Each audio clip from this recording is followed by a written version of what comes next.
Hey guys, Jim here, and you're looking at something entirely different, something I've never actually done before on any of my videos. Well, one of the rare things is me in front of the camera, and the other big thing is we're not inside my little studio that I do my photography, my videos. We are now in my workshop. That's part of what I want to talk to you about. Things are going to be changing a little bit here on my channel, just as things have changed rather significantly in my own personal life. So what I'm doing now is, I'm making knives. Now, I think it's a little bit, I don't know, I guess presumptuous to call myself a knife maker at this point. I've only been doing it for a couple of months. And in a few minutes I'll show you a few of the knives that I've made. But this is the big change in my life. No more 9 to 5, no more going into an office and doing shit. No more TV stuff from the stuff I did years ago. This is really going to be it for me. And as with everything else I do in my life, I kind of threw myself in 100%. And as you can see behind me, there is definitely evidence of that. And luckily, the noise factor isn't too much of a big deal here in my neighborhood, and all my neighbors are actually really cool with it. What I'm going to do right now is just kind of give you a little overview of the shop that I've built out so far in the past couple of months. And not really anything too in-depth. I'll do that later. I'm actually going to do a full shop tour and show you some of my favorite tools and some of the things that have helped me accomplish what I've been able to accomplish in such a short amount of time. But before we get to that, let's take a quick step back. Since I moved here to Dallas, Texas, about, it's been almost 2 years now. I'd actually made friends with Jerry Moen. For those of you that don't know him, I've reviewed several of his knives. We've had a couple of shop visits in his shop, both with him and when Travis Wirtz was coming down here to visit. And he's a director in the Knife Makers Guild. And he grabbed me one day when we were in the shop and he says, I really want to teach you how to make knives. And listen, I'm the kind of guy that I literally can't put a bumper sticker on the first time straight. I can take it back off, put that fucker on again. So I've never really had much of a talent with my hands. I never felt I could actually do it. As a matter of fact, those of you that have been following my channel for a long time may recall about 4 years ago when I was in Pennsylvania visiting our good friend Tough Thumbs. And Jeff actually had me step up to a grinder for the very first time. And I walked away from that going, there is no way in hell I'm ever going to do this shit. I'm just going to keep paying for other people's amazing work. And by the way, that's not changing. I'm still going to be buying plenty of knives and reviewing knives. That's all going to stay the same. You're still going to see the same type of content here on my channel, just not quite as frequently. We're going to do a little bit more in the shop every now and then. So fast forward to the time I moved here in Texas, and Jerry just kept pushing at me a little bit here and there, going, if you ever want to try, I'm here, I'm happy to help you. Because Jerry's one of those kind of guys. He loves to share the art of handmade knives. And he loves to teach people everything that he knows in order to, really for one part, to keep this art alive. You know, we're seeing so much progression and evolution in the knife industry with the automation of things with CNC and water jet and EDM, and there's absolutely nothing wrong with that. But a lot of people feel that the actual art of hand making a knife is truly dying off. So he wants to be able to share that with as many people as he can. And since I have such a love for knives, I've designed a few and I've got an eye for that kind of thing because of my background. He said, you know what people like, you know what you like, you know what's going to work well for different types of people, so you should be making knives yourself. Well, we go back to right around the beginning of September 2016, and I wasn't really feeling all that great at the business that I was in at the time. And I looked at Jerry one day and I said, you know what? I said, let's do it. I want to learn. I said, I want to take the time. I don't care how long it takes me. Take baby steps and start from the very beginning. I really want to take any knowledge that you're willing to share with me. And within not even hours of having lunch with him that day and making that decision, another decision was made for me in the business, and it allowed me a lot more free time, I'll put it that way. And since then, I made my first knife. I showed that to you guys here on my channel, and I immediately fell in love with every part of this. From cutting everything out with the bandsaw to doing all the rough profiling on the grinder, and all those little things that create the knife that we end up carrying with us on a daily basis. So Jerry allowed me a lot of time in his shop and full access to all of his machinery and tools and even materials in the beginning. I wasn't even buying my own materials to kind of start it off. He's like, oh, here's some carbon fiber, here's some steel, and try this, and here's some belts, and do that. And very quickly, he was able to teach me a lot. It's something, and I'm going to admit this completely freely. I have a leg up. I had an amazing mentor leaning over my shoulder, watching everything that I was doing and making those corrections. I also had access to his friends. Loyd McConnell came down to teach me how to freehand hollow grind. I mean, how amazing is that? Somebody that's known for doing amazing hollow grinds, taking a full day, he drove a couple of hours each way, taking a full day out of his life to sit down with me and go, here's some methodology, here's how you do that. It's been truly amazing. And the fact that his shop is set up like the Disney World of knife maker shops. I mean, the big Bridgeport mill and 3 TW90s lined up in a row, and everything that you can imagine, everything that you need to access is there in his shop. So it was really fortuitous, I guess is the best word to use, that I fell into that. So the progression that I've made is tremendously faster than what it would have been if I had started doing this on my own and I was self-taught, had no one to reach out to, and had to start by buying all of my own tools from day one.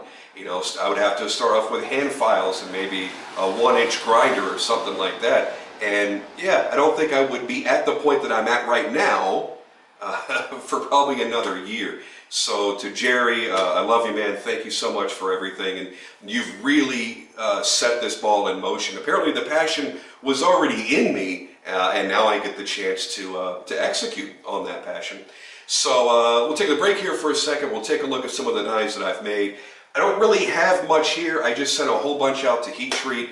And the completed knives I had, except for I think, I might have one over here, they've all been sold, but I do want to show you some of the work that I've been doing and how I'm changing the work that I'm doing already. So take a look at some of the pictures, and I'm going to take you on a very quick, very brief tour of my little shop here.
Probably the simplest area of the entire shop here. And my whole shop, by the way, fits in this two-car garage. That's all this is a two-car garage. This is kind of like my little safety and cleanup area. So I've got my shop rags, my full face mask. I'm more of a proponent of the full face mask versus just the standard face mask, because A, I wear glasses, so if I just wear that little face mask there, I still get shit up behind my lenses, and that's not really all that fun. And also, at some point, you know what's going to happen. A belt is going to slap on the grinder, and it's going to slap you right in the top of the head or in the face, and I've got kind of a pretty face, and I don't want to fuck that up. Since I am over 40, my eyes are going, so the 2x magnifier is a very, very big deal for me. I do wear nitrile gloves that protects my hands a little bit because I've noticed you know, obviously you're going to get torn up and everything, and that's fine. But over time, especially the days I'm working with carbon fiber, holy shit, your hands turn black, and you can wash them 5 or 10 times, and it doesn't want to come off very easily, even after a couple of showers. So the main little toolbox there, da-da-da.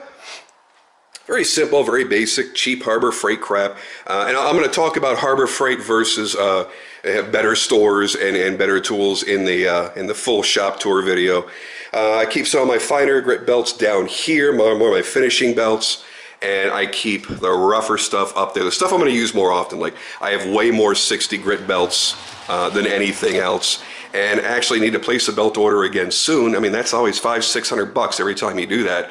Then my 120s, 220s, and so on and so forth down the line.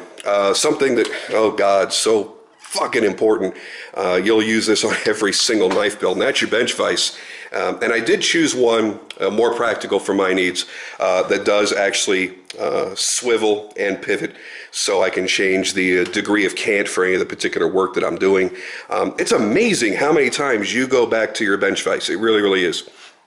Surface plate, oh my God. The most important thing about knife making, period, two most important things. One, that it's sharp and cuts, and two, that everything is flat and straight. And really, without a surface plate, you don't really know that you have true flat parts. And then, of course, I tell you, you know what, actually, I saved a lot of money. And again, tune into the shop tour video, and I'm going to talk about the height gauge and talk about the surface plate and the money that I saved on those. Just some punches, just random shit laying around here, really. Some of the steel and Damascus steel that I've got. I'm getting ready to cut into this Damascus steel very soon. Oh, yeah, baby. And those are going to be really, really pretty. My little air compressor. I got to tell you, I am going to fire this up real quick. That thing is astoundingly quiet. And I searched and searched and searched to find a really quiet one. Because again, when I'm going to be grinding and working, I'm doing it when my wife and my kids are home and they're watching TV in the living room, and my neighbors are doing the same thing. And that's really, really a big deal to have something that's pretty quiet. And that is by far the quietest I've ever seen in my life. I use PVC pipes to hold my different attachments, so that I don't have anything laying around on the benches. That's particularly important when you get down to contact wheels. You don't want to lay your contact wheel down on a hard surface for a long period of time because you get flat spots. And I don't have enough room to lay it out sideways. So by doing this, I've got a great way of storing this, and this is a trick that I picked up from Jerry Moen. This is how he sets up his shop. It really, really is practical. So of course we have the drill press, super important there. I'm kind of a pain in the ass about safety, so I do use a drill press vise. I try to use it every single time this arm goes down. I mean, every single time.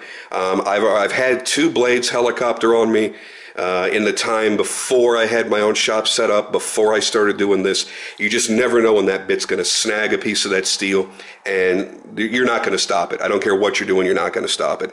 And could have gotten hurt seriously, so I use that. 1, 2, 3 blocks. Holy shit, I got so many of these, and you find so many uses for them.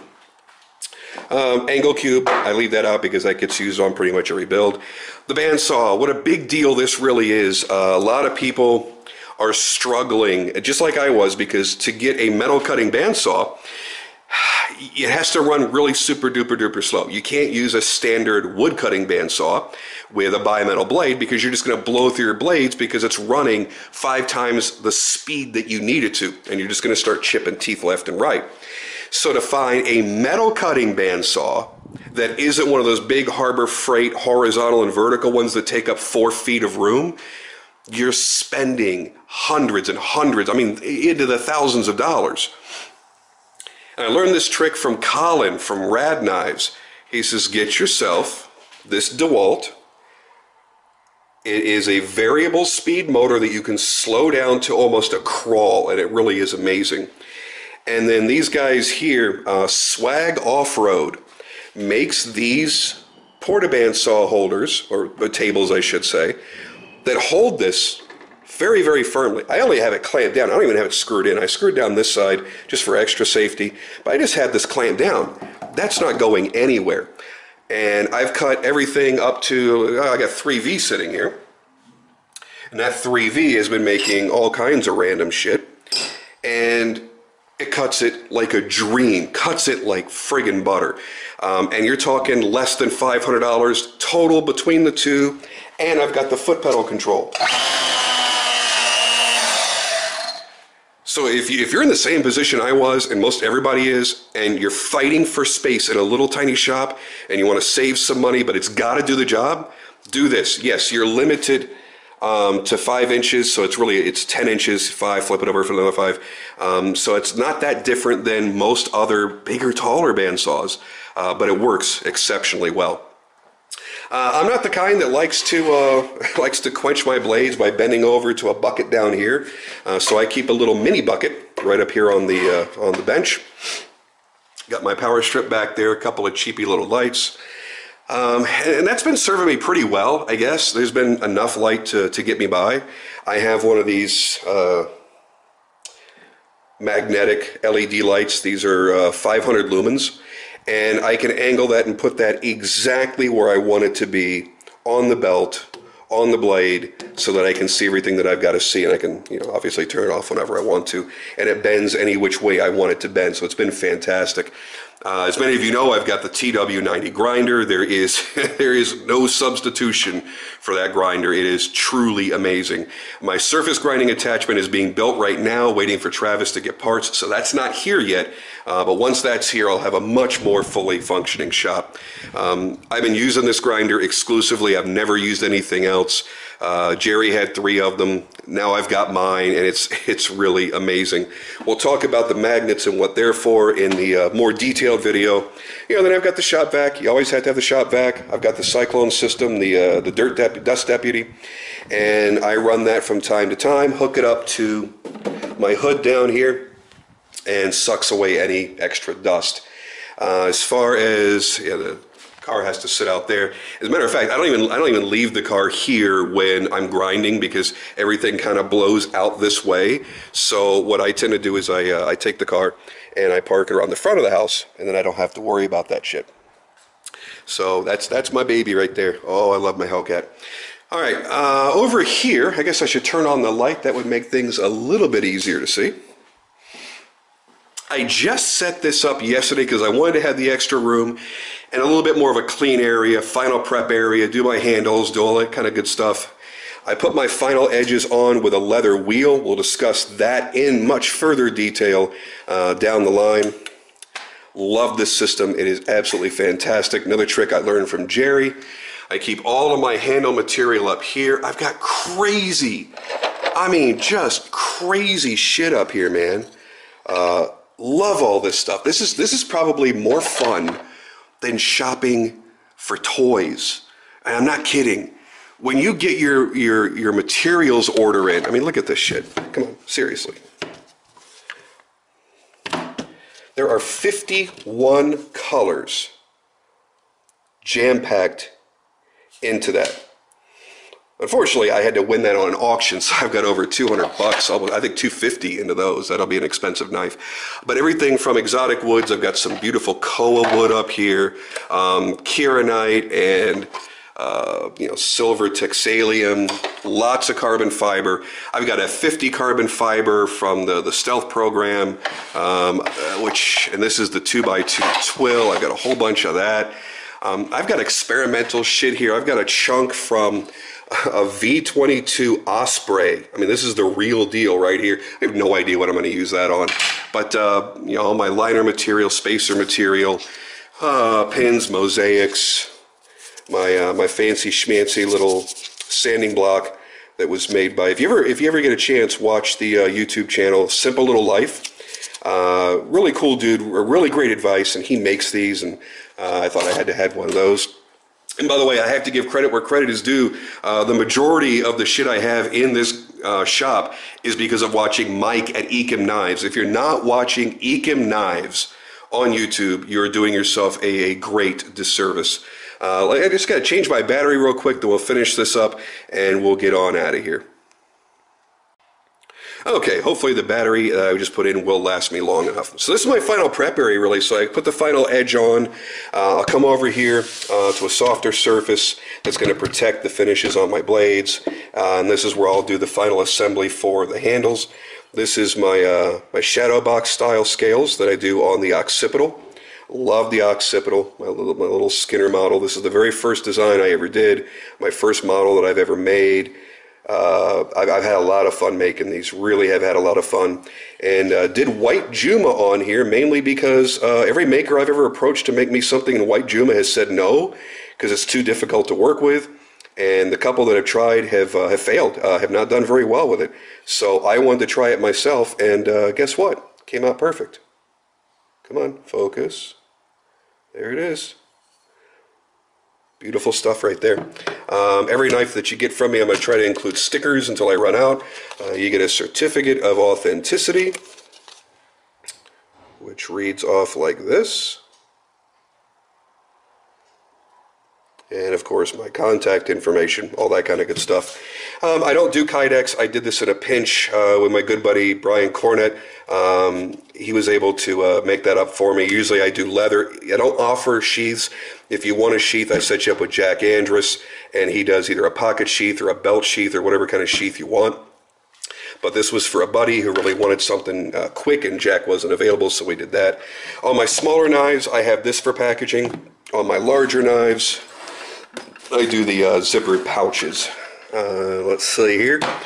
My etcher, love this thing, the Etch-O-Matic. It's actually really, really simple to use. I've got my electrolyte and neutralizer out, fast and easy to get to, and a clock, because a motherfucker's got to know what time it is, right?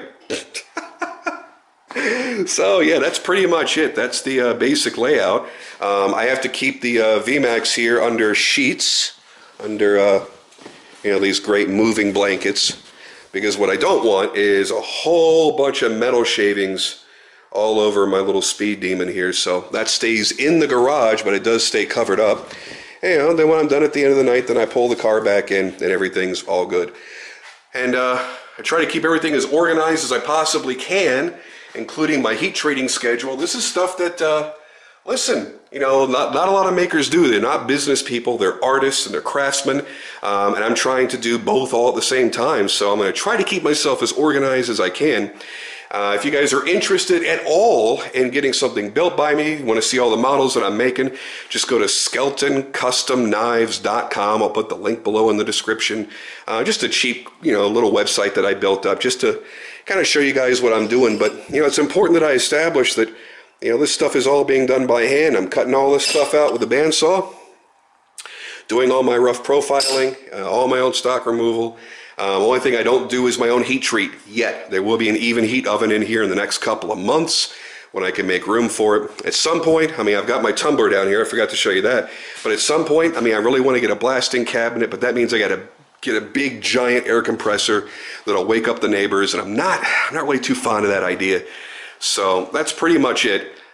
Quick video here. Well, maybe not too quick, but quick little video just to kind of show you what I'm up to, and to thank all of you guys for the support that you've shown me. Not only in the collectors community, you guys have been great. I've had plenty of orders to keep me busy, and I thank you for that. I've recently lowered my prices. I'm trying to do things to become more efficient in order to lower my prices, but you got to realize, up until 2 months ago, the only tools I owned fit into that little toolbox right there. My entire life. I had to start all this from scratch and do it all at once. Over $10,000 it's cost me to do all this. And yeah, I mean, you got to make it up by charging that much for your knives, and try to be able to afford to buy all the materials that you've got to buy. The steel is not expensive. I just placed a $1,000 order for steel. That's, I mean, I'm going to make maybe 20 knives out of it. So yeah, I mean, the stuff gets expensive. But I am working on things to become more efficient in a way that I can lower my prices quite a bit, and that is now being reflected on my website. So if you want something built, email me. Very simple, and I'll get you on the books and do what I can to make my dreams come true and make your dreams come true. I also want to thank the support I've gotten from countless knife makers, offering advice, offering tips and tricks and secrets they really probably shouldn't even be divulging, honestly. And you know, special shout out even to Doc Fisher.